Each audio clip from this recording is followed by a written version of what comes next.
The metagame of Street Fighter 6 is always evolving. Now, I know a lot of you might think it's all just about drive rush and drive parry, and yeah, it is. But today I have 3 unique ways that high-level players are pushing the meta with these mechanics in ways that you might not have noticed or might not have known about beforehand. They're rather subtle and make use of all the ways these mechanics intertwine. So I'm going to go ahead and show you 3 of these interactions and how to use them yourself with your character, and also at the end of it you're going to understand what the hell happened in this clip here. Looking for when he did that jab.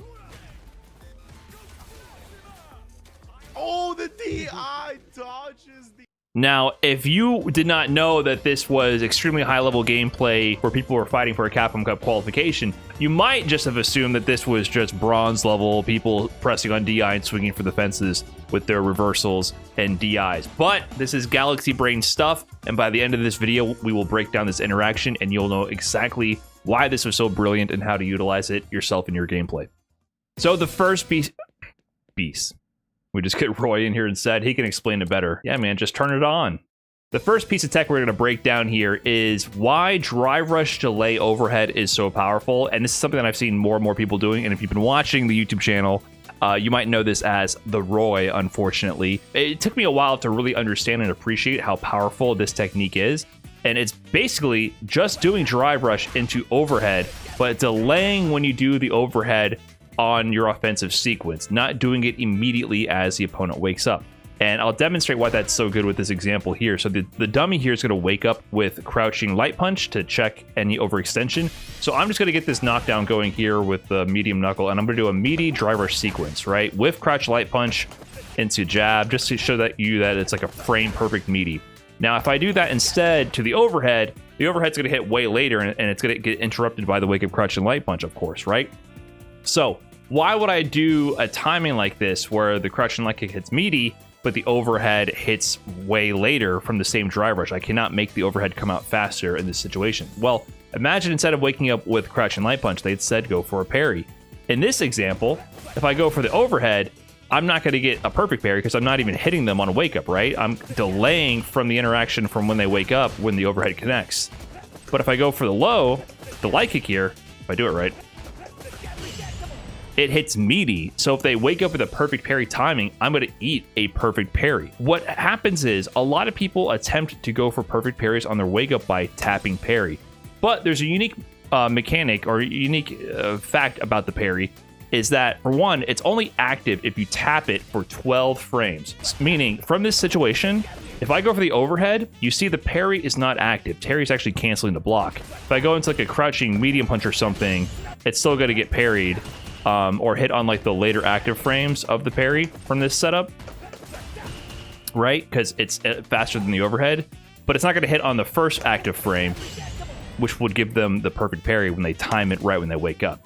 So if people are tapping parry on wake up, you're not going to, if you delay your overhead, you're not going to activate their parry. But it goes further than that, because in parry recovery, once the parry ends, you're actually locked out of doing any other action. There's a recovery window after the 12 active frames of the parry where you're stuck in the mud, and you can cancel this into a block, but you have to actually block high-low. So in most situations, people are waking up. They're waking up crouching after they tap the parry, and they're going to do crouch block. So in this situation, you get a punish counter overhead if they don't actually react to the overhead and block it naturally. So on defense, just to reiterate, most people are tapping parry on a wake up to get a perfect parry timing. If you delay your overhead and they tap parry, suddenly they're in a situation where they're actually in a high-low mix because they whiffed the parry in your face.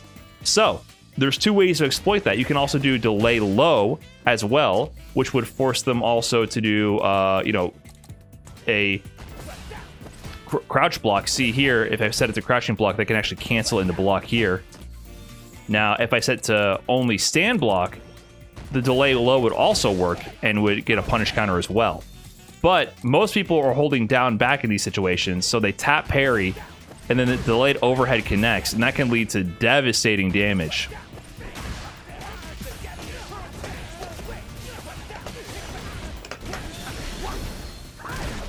So if you tap parry and wake up and they go for a delay overhead, then you're actually in a real high-low mix, and it gives a punish counter overhead, which you can optimize for huge damage. It's not just a regular overhead connecting with Dry Rush, it's a punish counter Dry Rush enhanced overhead. So if you notice on defense why the delay overhead works so much, it's because of the mix-up between meaty to beat wake-up buttons, throw to beat parry, and then how parry can be beaten by delaying your options. There is, of course, counterplay to this if you're on defense. First of all, of course, you could just wake up with jab. If they just wake up with jab in these situations, it'll beat meaty overhead or the delayed overhead. But of course, that's extremely risky because they could just go for a basic meaty, so you don't know what the offensive player is going to do. However, there is another option you can employ on defense to help mitigate this risk reward, which I think some players are actually starting to use more at high level as well. So you can do wake up, drive rush, wake up parry to drive rush, because this lowers the risk. And you can do that into a button potentially as well. But if they go for drive rush into throw, getting counter hit throw is less damage and less an equal amount of drive meter gauge cost because you spent 1 bar in the drive rush. Actually, it's less because you just did a half bar for the drive rush. You don't need a full punish counter throw, and they don't get the enhanced damage as well. So wake up drive rush is actually less risky versus the drive rush in throw. And if you get counter hit with the overhead, yeah, that sucks, but it's still less frame advantage. So you can potentially mix in drive rush out of this. Or you can tap parry and of course just block, but there's multiple layers for you to modify the risk reward on both offense and defense here. But if you're on offense, I definitely would suggest mixing in on your offensive approach things like delay, drive rush into overhead. Don't tap any buttons, just hit the overhead last second so that you extend your drive rush, and you'll definitely catch a lot of people off guard for tapping parry. And you can even mess with learning how to hit confirm when you get the punish counter overhead and optimizing your combos more. Just wake up DP, easy win. Oh, good. I'm glad you brought that up. The other counterplay you might be thinking of course, is just doing wake up DP, but that doesn't work because for most of these knockdowns, you can just empty drive rush into nothing, right? So that's another reason why doing delay overhead works, because the reason why people don't always do wake up DP is because you don't know if they're going to actually do an offensive move or not, right? So delay overhead mixes up that timing and makes people think you might be going for a block, when in reality, you're just really delaying the overhead, and then you clonk them on the head for their troubles, right? So this variable timing that you can mix in with all these options, along with knockdowns where you're able to actually drive rush in and block, really keeps the opponent guessing. Good call from the Kens in the chat here to bring that up. Okay, so the next tech tip that high-level players are starting to implement with drive rush revolves around a certain mechanic baked into every drive rush. So to demonstrate this, I feel like Guile's a pretty good example of this because of how often he uses drive rush to approach the opponent. So here's a basic example of a knockdown. You know, Guile will often do things like this, where he'll just get a knockdown, throw a boom, and then try to drive rush behind it, right? Very normal interaction. Let me have them actually do a back roll here to better demonstrate this. Super normal interaction, right? And most of the time, the Guile player will set that up and then just try to drive rush in and maybe get a button behind it. If they back roll, it can make it a little bit more challenging for this to work out for them. They'll have to adjust the boom that they use to make it happen. But there is an issue with this approach, and that issue is that potentially, based on the distances where the boom lands and what tech they did. So if I want to really gain ground here in a way where I can get pressure, and I start to drive rush in, as soon as they see green, they're able to interrupt, right? Like even in a more natural scenario where they delay the flash kick,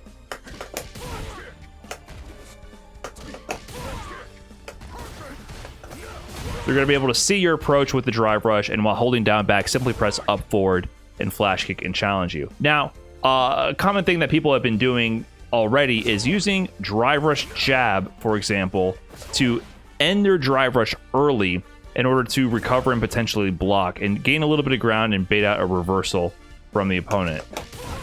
So can we try that here? No. So that still doesn't work. And it doesn't work because we're in range of the flash kick by the time we recover. But there is an option to actually make this approach work and bait out the flash kick. And that's drive rush with throw. In this game with drive rush, whenever you do a button out of drive rush, you actually maintain a decent amount of momentum from the drive rush, which keeps you sliding forward as you do the drive rush. So even though we tried the drive rush jab, which is actually much quicker and recovers much sooner than the drive rush throw, drive rush jab does not immediately halt your momentum. Drive rush jab takes a total of 14 frames to complete, compared to drive rush throw, which is 30. But because of the increased travel time, you actually slide into range of a lot of reversals in these situations that you want to bait them out. So yes, drive rush throw is significantly slower on the recovery, but if you have certain setups baked where no matter what button you press, you get hit by a reversal, you can mix in things like drive rush throw, and then you immediately halt your momentum, and then you're able to bait out reversals and get big punishes, right? So this is definitely something that a lot of Guile players are currently utilizing in their gameplay, and it can work with any character in the game. Figure out a setup where, you know, you want to be able to approach them, but you want to also have the option to fake out and interrupt, because most high-level players now on knockdowns are literally sitting there waiting to see you turn green. And on a lot of knockdowns, once the opponent turns green, based on the matchup, especially versus Guile, because his flash kick is so horizontal, you get a guaranteed drive rush punish with a reversal, right?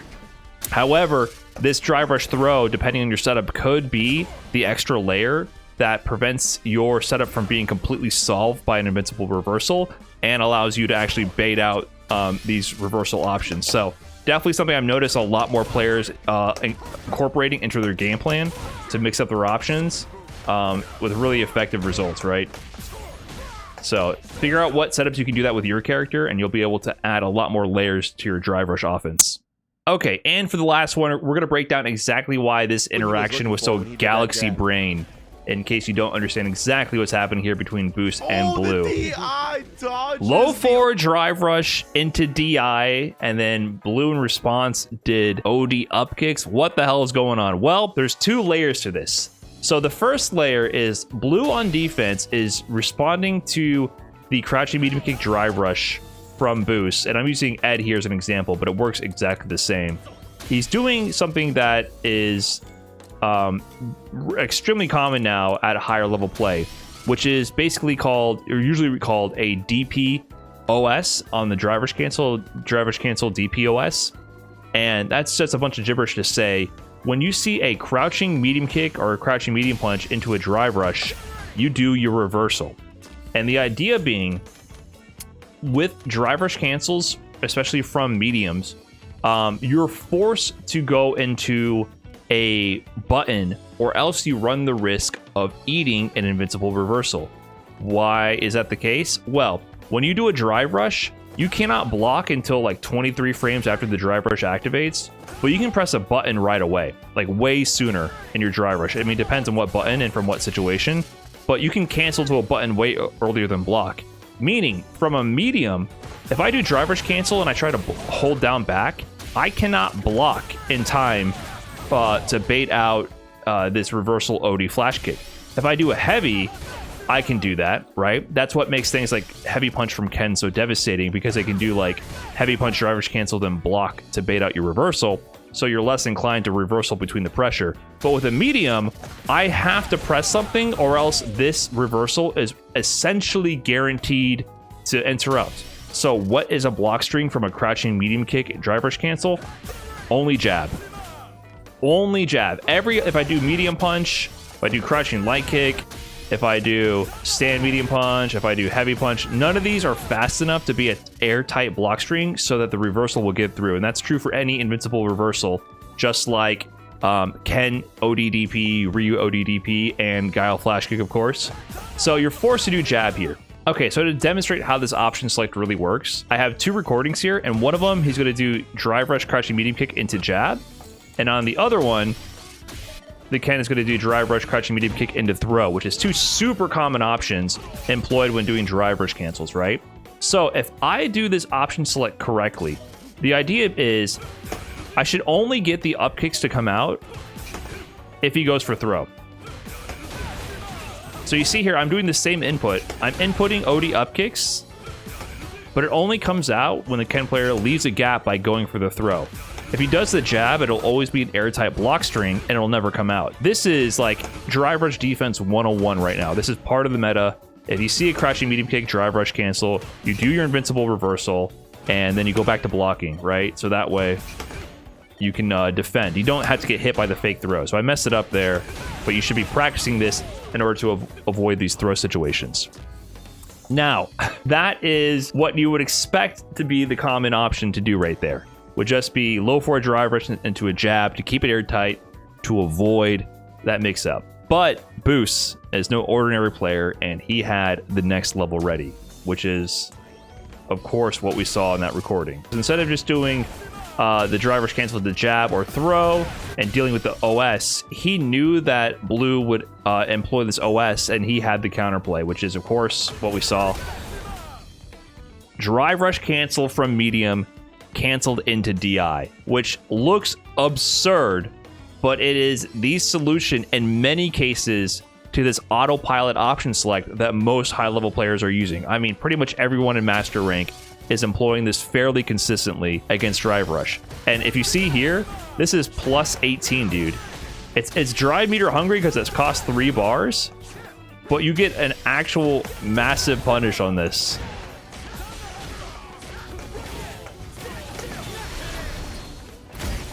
You get a massive punish on this. Sorry, 4 bars. Did I say 3 bars? Yeah, it's super meter hungry because you have to spend the 3 bars on the drive rush cancel and the 1 on the DI. But yeah, definitely worth it on a super high level read. Now, if they don't react to the drive rush cancel and don't go for the OS, you might get got. But this is, you know, Street Fighter. You got to make some reads sometimes. And I looked into this, and this actually works on a lot more characters than DJ. In fact, it's pretty interesting how these work out. There's different categories I found for these punishes. So DJ and Jury fall into the category of getting a big punish. You're plus 16 and plus 18 on the reversals. Now, there's some other variations to this. So if we look at other characters, like say we look at Luke, this does work as well, but definitely not as big. So here, you're only plus 6.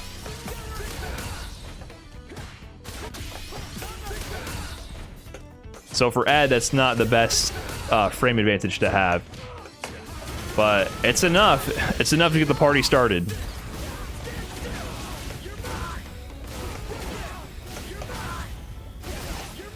So it's enough to do something for sure. So in the category of small punishes, I found Luke, Ryu, Blanca, and Terry were smaller punishes. Luke was plus 6, Ryu plus 8, Blanca plus 5, and Terry plus 10. So you have to be mindful of what punish you're going to go for against those.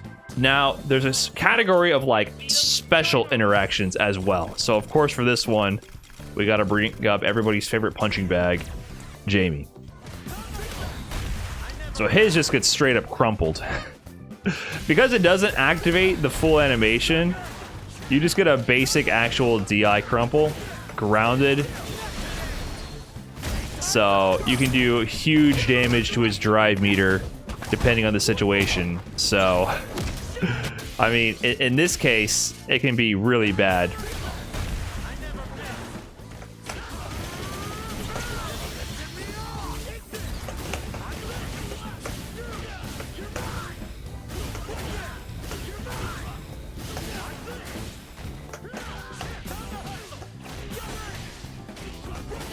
You get the idea. Jamie can employ the drive rush DP option select to defend against drive rush, but if you read it on him, you definitely get a fat punish on Jamie. You also get the same crumple against Honda and Ed if you want to count them. They don't usually do the DP OS because, well, for one, Honda has armor, so you can just drive rush into throw. If you do drive rush on the armored moves, it is not guaranteed to OD headbutt through. So if I overextend on my drive rush cancel here, I will eat OD headbutt through my other moves, but I can just throw. So it's really not utilized the same way. But you can get a full crumple as well on Honda. And the same for Ed. but Ed is another character that can't safely employ the DP drive rush option select. And that's because Ed's DP is slow. So Ed's DP is not fast enough for this option to beat everything else. So let me see if I can get a good example. It's close to working, but it doesn't quite work. Because you can do things like, how can I show it? There you go. So if you slightly delay your jab, you can have these moments where you can still frame trap their button, but you'll block in time before the DP comes out. So you can sort of go for it with Ed, but it's definitely a risk if they slightly delay their buttons. But if you so choose, you can go for this read and get a full crumple as well. Now, there's one more really unique interaction that I found with testing, at least with Ed, with my character versus the cast. And that's versus Ken himself. Ken, I found a very unique interaction. So if he goes for the DP here, you get an air crumple. I thought for sure Ken would be the class of characters that this wouldn't work on, but you actually get a very unique air crumple against Ken.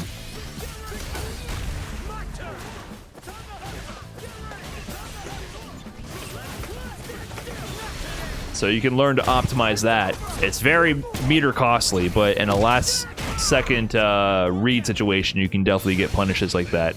So very interesting to see that you get an air crumple on Ken. There's two classic characters this doesn't work on, and one is kind of like DJ's counterpart, ironically enough. With Guile, it's pretty interesting how this interaction works out. So yeah, you do armor through, and you side swap, but you're -2. So maybe if you're like really desperate to get out of the corner, you could spend 4 bars and be in a -2 situation and swap sides. But it's pretty funny how you actually break through this, and then they're the ones that are plus in this situation. Guile, Chun-Li, and Cammy, I found with Ed in this situation, they actually end up being +2 when you armor through. So you don't get a punish, and they're actually plus. And then as far as armor break, of course, you know the characters this just doesn't work on. You know which characters. The good ones. Rashid and Akuma. So these guys, they just have too many hits in their DP. So Rashid and Akuma both just break the armor with too many hits. There's no way for this to work. But I was pleasantly surprised overall with this research that this tech actually has a positive use against the majority of the characters that have an invincible reversal that use Drive Rush DPOS. So if I play against a player that employs that, I definitely am going to use this. So Akuma and Rashid showing their top tier privilege in other ways here. You can't use the funny tech against them, but against a lot of the cast, you can definitely use the tech. So make sure to lab these scenarios with your specific character and come up with your own specific applications, and be on the lookout for ways people are continuing to push the meta to keep the game evolving. Thanks for watching, guys. Peace.